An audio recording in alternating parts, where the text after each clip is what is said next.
Everyone, my name's Logan. Today we're going to look at the third chapter in the textbook, which is about the transition from feudal society to the capitalistic society in America today. I really hope that by the end we kind of can see how these societies are very different in ideals, but a lot of the things that shape the American model of society are influenced from the societies of the feudal system. So with that being said, looking at where it starts, the feudal society really started at the end of the Roman Empire and kind of went along, but it didn't reach its peak until around the 12th or 13th century, which was part of the medieval era in Europe. So sometimes the medieval and the word feudal are used together, interchanged, but they're really talking about the same thing. So, understanding what is the medieval society that we're talking about, it was very hierarchical. We had monarchs and nobles, and then really the serfs / working class people, and then the poor people below that. So with that being said, the nobles and monarchs were the ones who owned the land, and essentially the serfs worked the land for them, and it was very subsistence oriented, meaning that when the day was over and their needs were met, the people stopped working. And whereas today our societies are very much about making money and getting as much as we can, but for the feudal times it was not. Societies were also very much about conformity in terms of once you were in a class, you really didn't move, and then generations passed and you really were still in that same class, and you weren't really moving around country to country or city-state to city-state in that aspect. The Catholic Church was also very prominent in the feudal society, acted really as a second governing agent, and it really used its power to kind of work with the nobility to control the working class people. Feudal society as a whole should not be glamorized, although it wasn't that bad. There was huge disparities in what was the class structure, and there was really no path for upward mobility, meaning that when the serfs were serfs, they had no path to really rise up and become a different class. So as this feudal society declines around the 1500s, we see a transition period from really 1500 to about 1750. It's about 250 years of transition. This is when Europeans began to flow into the New World, starting with Christopher Columbus in 1492.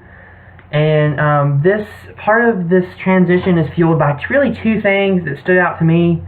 Part of it was the rise of Protestantism with Martin Luther and his change. He was a Catholic priest, and he really was disagreeing with what they were doing in the church, so he went out on his own and created his own ideas.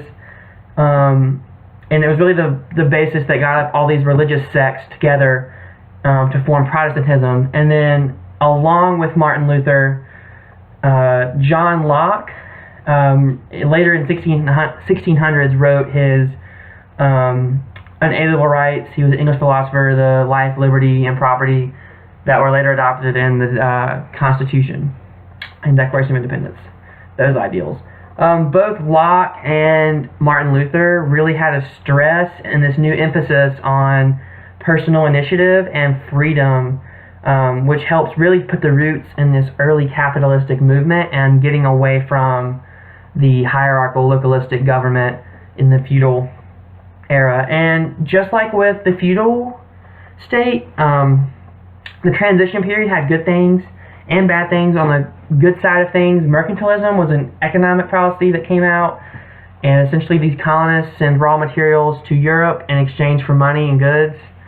But really the bad thing is we start seeing a criticism of those who are in poverty as the class structures start to build in the New World, and racist ideals are now being finally thrown into the mix due to the encounters of white settlers in the New World, whereas in Europe it was really just a bunch of white groups and we didn't see the skin color disparities.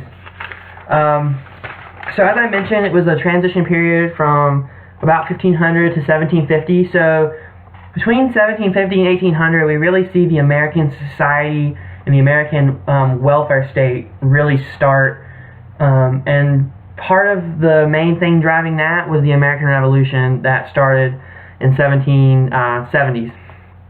So part of the reason the American Revolution really kicked off was the ideas of Luther and Locke, and this personal initiative and freedom really start to hit home, and it just kicks off.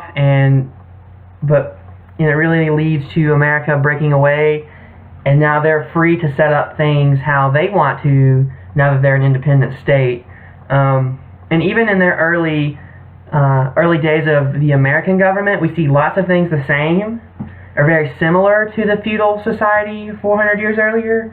Some of those things is we really still see the wealthy controlling the land, and life is really tightly regulated. Yet there are some good changes that are now happening in this new American society that we didn't see in Europe. And part of that is the access to land. The New World has all this land to come and claim and farm, and in the hierarchical Europe, these serfs never had access to land because they never owned it. And maybe in this case they still don't own it because maybe they're still servants or poor, but there's access to land, and there's a future that really didn't exist in Europe. So with that being said, the new formation of the American system, while it did some really great things and kept old things and did some new things, a lot of groups found themselves left out of the new society in the New World, particularly on grounds of sexism and racism, like we mentioned earlier. Three of the main outgroups, if you want to call them outgroups, who really just kind of did not benefit from the legislation and the society and its creation were women, Native Americans, and African American slaves. So starting with women, they're still seen as inferior.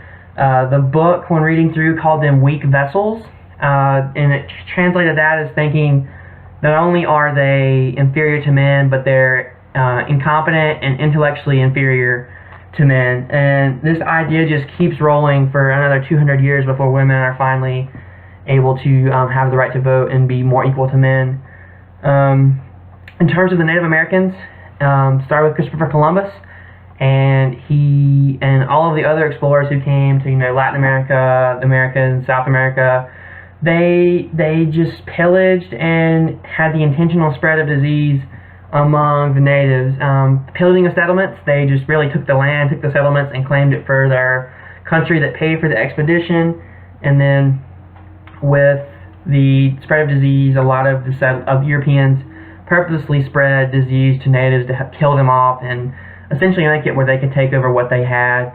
And a lot of that is on the ground that natives had a different skin color. And again, for the first time, these Europeans are interacting with folks who are non-white, and this huge racism thing is really coming into context and is continued out against the African American slaves who were brought over from Africa to be cheap labor in the United States with all of this open land that we talked about. And the idea of slavery was not new. A lot of slavery was debt-based in the early hierarchical systems, and now we're seeing slavery really for the first time on such a large scale on the basis of race. And really, again, we're seeing slaves sold, some slaves for life. That's all kind of new concepts, but it's lots of violence, and it's really just on the basis of race and the idea of it's a white society that we're building to flourish in the Americas. So the reality is that what I've talked about covers basically 1400s to up to about 1800s. So why should I care about that and what we're going on now? But the reality is we can link ideas and link events to our contemporary societies today. And one of the things and these are the things I took away while I was reading and trying to pull together the ideas from our chapter. We can learn that from a failed policy strategy is, a lot of these generations turned a blind eye to what was really going on. And what I mean by that is there were plenty of white settlers in the New World who really kind of turned a blind eye to what was happening to the natives and to African Americans. And I don't mean that in terms of, oh, one person didn't like this and didn't do anything about it, but like generations of leaders turn this blind eye, and we can't leave it to future generations to figure out our social policy and our welfare support of others. So that's things we can't just pass for 200 years and say, oh, someone else will figure it out. It's things we have to do right now in our own lives. Another thing I took away was the promising colonial strategies thing, and sometimes I think we can learn that the American policy should really be to help those who are poor to get land and homes that we don't always do now. A lot of times we're reluctant to help, and we don't want to spend the money to help the poor, but the reality is that can be a large group of people, and it's our job as a government, as a welfare state, to help those who need it and not oppose it. And the last thing I took away from what we can learn would be how our structured welfare state can improve and go forward in the future. And the reality is the American social welfare state back in the colonial times was really built from the ground up. In terms of when the first government was being established in the United States, there was not a lot of money and resources to be devoted to helping poor people. So it got built over the course of 200 years, and by building it from the bottom up, it's really only improved and only will improve. But the reality is we have to use the resources that are available to us, and we have to not be reluctant to help. We have to be willing to help those who need it in order for our welfare state to continue to grow and not be the situations in the feudal society and the capitalism society where the poor are just left and have nowhere to go.